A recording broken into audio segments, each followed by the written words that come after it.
Hello everyone, it's Film Series Recapped here. Today I will reveal the end of Erased. In the last video, we talked about Satoru and the professor who started to chase Jun Shiratori's car, trying to determine if the murderer was hiding in it. In the car, Satoru explained to the teacher what he was doing, which was a kind of detective game, and the teacher helped him to fasten the seatbelt, saying that it was not surprising that Satoru was a bit different lately.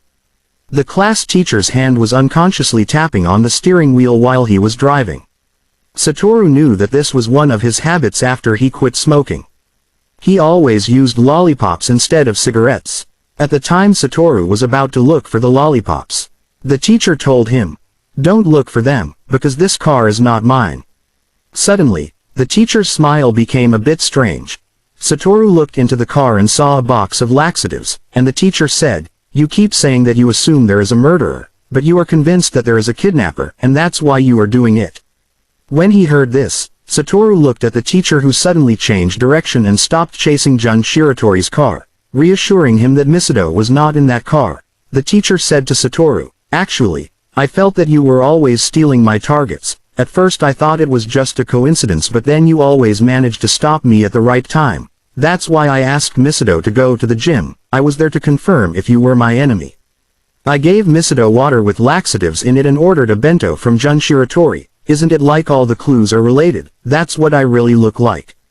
Satoru obviously didn't expect the murderer to be the teacher who had always supported him. When Satoru's mother's colleague had made the list of suspects, there was Professor Gaku Yashiro's name on it, but Satoru didn't believe the list because there was also the mother's name on it. Gaku stopped, still not convinced that Satoru could predict, easily ruined his plans. Satoru, still a child, was trapped in the car by the seatbelt, and Gaku said that he was not seeking revenge for the sabotage, but rather as an act of unfulfilled desire. Gaku got out of the car and drove slowly into the cold river. Suddenly, Satoru screamed, "Yashiro!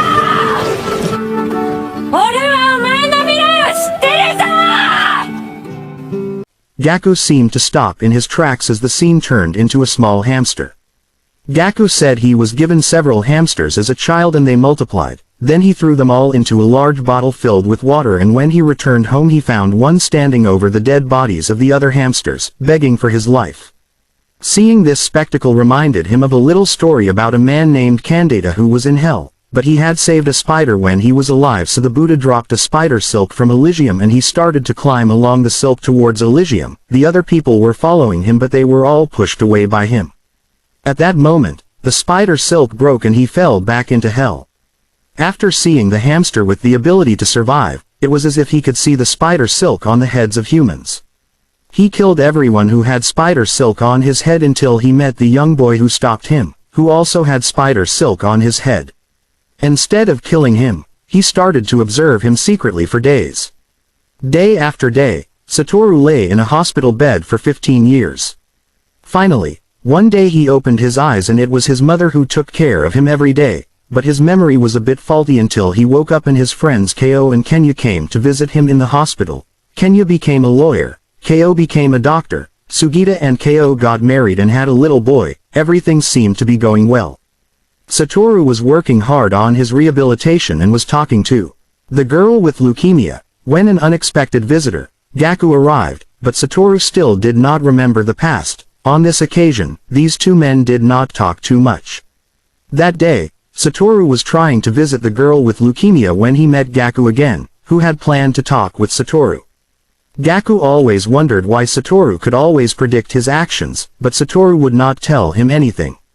Gaku took Satoru's phone and told him that today's leukemia girl's medicine was mixed with a bag of muscle relaxers and that it had Satoru's fingerprints on it, so Satoru got accused again. Satoru told Gaku that he has no memory of his father and that Gaku was like a father to him. Suddenly Satoru rushed to the top of the building against all odds. Gaku pulled him back and Satoru said that he was the only one in the world who really knew the teacher. Gaku shed a tear because Satoru was right. He let go and Satoru fell. Just as Gaku was about to jump and end his life, Satoru smiled from the airbag below and looked at him. Satoru looked at him from the airbag below and the beaded wire on Gaku's head broke. Gaku was finally arrested for attempted murder and life went back to normal, with Satoru drawing manga for a living.